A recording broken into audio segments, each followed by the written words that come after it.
How's it going, ladies and gentlemen? My name is Ruffled Rowlett, and welcome back to a brand new video. Today, ladies and gents, we're going to be taking a look at some Pokemon rumors, leaks. Let's get started. First things first, we have a post here from none else than Junichi Masuda, one of the people who used to work at the Pokemon, or rather the Game Freak company, but now he works at the Pokemon company itself, and he basically did one of these tweets where he said, you know, good morning, everybody, let's do our best again this week. Now, you might be thinking, okay, it's just a man tweeting that works at the Pokemon company. What does this have to do with DLC and actual news? Well, usually when he does one of these tweets, that means something is coming. Usually, not always. Sometimes it's just he says it for the sake of saying it. But usually whenever he does tweet something, usually these tweets, that usually means something is happening the week of. But again, keep in mind, just the potential, no guarantees. So I just wanted to bring this up real quick. Then we're going to talk about this one right here, shared to us by Light. Shout out to Light, by the way, for sharing these things. I appreciate the man going through the effort. He says, another potential leak for Pokemon Scarlet and Violet. This sounds good. Thanks to VGC Beta for the call. And here's basically what it says, which is the following. Scarlet for the DLC is going to get a Paradox Entei, which is, I guess that's Japanese name, Horoganshu, which is a Fire Dragon type. Ooh, actually sounds pretty interesting. Paradox Raikou, Sugururaika, which is Electric Dragon. And for Violet, it would be Paradox Cobalion and Paradox Terrakion. Personally, I prefer the Scarlet ones in this case, just because I think the legendaries from Johto are cooler. But nonetheless, they say it's Tetsuno Token, which is a Steel Psychic, and Tetsuno Kinetsu, which is a Rock Psychic type. I don't know English names, but rough guesses could be Sculpting Magma for Entei, Portending Bolt for Raikou, Iron Captain for Cobalion, and Iron Chasm for Terrakion. Probably something similar to those. There are no Paradox fusions like the ones from the Scarlet and Violet books, sadly. And new mythical Pokemon, Terranima is a ghost flying type, the eternal Pokemon apparently. Big crane, wings, and semi-transparent like Dragapult. That'll be the new, mythical Pokemon rather. And apparently no Paradox fusions like the ones from Scarlet and Violet books, sadly.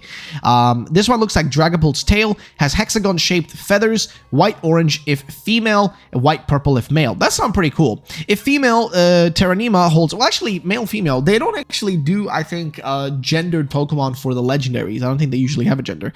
But either way, it says, if female Terranima holds Orichalcum Ore during battle, it unlocks Archaic Form, Terraform but different name, gives Ghost Fighting type, looks more like a dinosaur. If male Terranima holds Hadron Plaque during battle, it unlocks Neoteric Form, Ghost and Electric type, looks more robotic. Terranima works like Latios and Oras. They are ride Pokemon and replace Koraidon and Miraidon when exploring. Inside the depths of Area Zero, can't use them in battle until you beat the DLC ending, which is fair enough, but again, just, you know, guys, your guys' thoughts would be appreciated.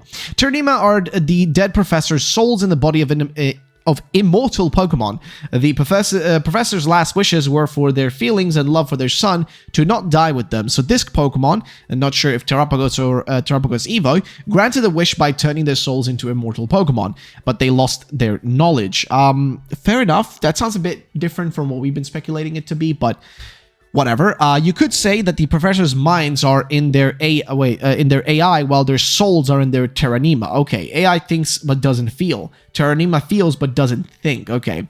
Opposite gender Terranima doesn't appear because Turo is still alive in Scarlet and Sada's still alive in Violet. Opposite professor is the director of Blueberry Academy. Ooh, that would be really cool if, like, the professor, like, of the opposite game would actually still be alive and be the actual...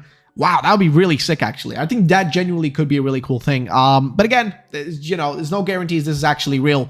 Let's just keep that in mind. Nonetheless, though, interesting rumor, interesting thoughts. But let's go over to the next one. This is also shared to us by Light. Shout out to him. And he says, potential leak from a Pokemon Presents on the 23rd of June, which would be this week on Friday. So let's see what this one has to say.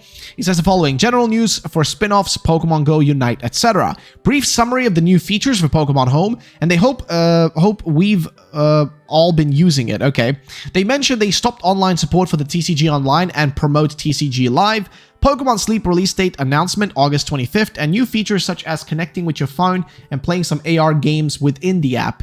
Alright, normal type Rillaboom, 7-star raid, and 5-star Hydreigon raids. Now for the DLC stuff, Teal Mask and Indigo release dates October 20th and January 19th, 2024. October 20th and January, okay, so that would be fine, because if I do think that the second DLC is going to come out before they announce the next games. I do think, and the next games will be announced next year in March on Pokemon Day. So that'll be at the end of March, 27th, 28th, whatever.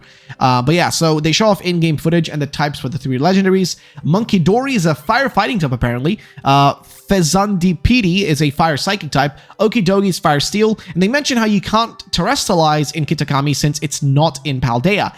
So they have artificial methods of terrestrialization, such as Terramasks. Terramask forms of these starters are Ice Fighting, Quaquaval, Fairy Dark, and Meowscarada, Flying Ghost, Skeledirge. Okay, sorry, it's Flying Ghost, Skeledirge, Fairy Dark, Meowscarada, and Ice Fighting, Quaquaval. Either way, then they show off in-game footage of Terrapagos, and it undergoes a new form change. Okay. New mythical will be shown off, Grass Electric Serpent. Trailer ends with a small snippet at the very end with the same dialogue box as AI Turo and Sada, but we don't see anything else. And then here, you guys can see that Light said, WTF yesterday, I did a speculation about you how you could not terrestrialize in Paldea, and this guy says this. I don't know, man. But again, could just be somebody that saw his post and said that. But yeah, we cannot use the Terra Orb in Kitakami, apparently. But nonetheless, it is what it is. Again, I want to hear you guys' thoughts and opinions on this one. Personally, I don't know, man. If it does happen, I will be curious to look at this post and see if it actually had any truth to it. Just the thought of having a serpent mythical, I'm curious if they would do that. Like right now, I'm a bit iffy on it, especially since we do have, you know, these new, I don't even know what they are, like the, you know, the Monkey Dory and Okidogi and all them. I'm curious about them specifically and how they're going to function. So I'm wondering, are they really going to add in like another mythical and stuff? We'll see. Either way, next thing, which is actually a theory from Light, who says, oh, wait a moment, probably in the land of Kitakami, we will not be able to use Terra Orbs. Basically, terrestrial phenomena only happens in the Paldea region, and the Pokemon Company confirmed that we will leave it. So Kitakami doesn't form part of Paldea. But then, why is the reason we obtained the new mechanic from the Terra Masks or Terra Forms if it's not influenced by the Terra phenomenon? And if we really can't use the Terra Orb, will this new mechanic be able to be used by all Pokemon? There will be specific special appearances. It all seems pretty weird to me, in my opinion. It is a bit curious. I do wonder how that's going to function. It is a bit strange. I feel like they should be there. But yeah, either way, so Blaze does say, why is this a surprise? Ku already said that some Pokemon will have special hats or masks. And Ku did say, and Ku, if you don't know, he's an actual legitimate, like, leaker. He says, you're both version info. Here's the first batch of Pokemon who are going to be wearing special hats or masks in Sudachi. Got a clue and not surprise, huh? Fair enough. Either way, we're finishing it off with a few more things. We have Soul Silver who says, I wonder if there is a baby Terrapagos on a baby Terrapagos, or sorry, on big Terrapagos' back. Or maybe even more likely, I wonder if that one hexagonal gem on Terrapagos' back is actually its shell, in the same way the baby's gem is its shell. We see the baby retract into its gemstone like a turtle shell. What if Terrapagos, its head, tails, and pentagonal plates all retract fully into the same gem shell at the center of its back? This would support the idea of it having a hexagonal shell, and that the professor mentioned it in their journal, which, yeah, it's true. They did mention it in the journal. But again, this seems like a cool concept. Don't know if that's the case, though. I do wonder. I wonder if it's just going to evolve into it, man. Like, are they just going to go basic with it and just make it simple? Like, it evolves into the giant version? Like, is that the case? I mean, they do kind of talk about it in, I guess the way I should put this, the way they talk about it in the, I want to say, like, the website where they talk about, like, when they revealed the baby Terrapagos, they did talk about it in the sense that, like, ooh, how does it relate to the Terrapagos we've shown you? And they didn't outright say it was, like, directly a thingy. But nonetheless, curious to see how this is going to turn out. Also, we did have new DLC banners that came out, actually, I think last month already, I think, or beginning of this month. I don't really recall. It's just banners showing off the DLC itself. And that's pretty much all that's in there. So yeah, thank you all for watching. Peace out.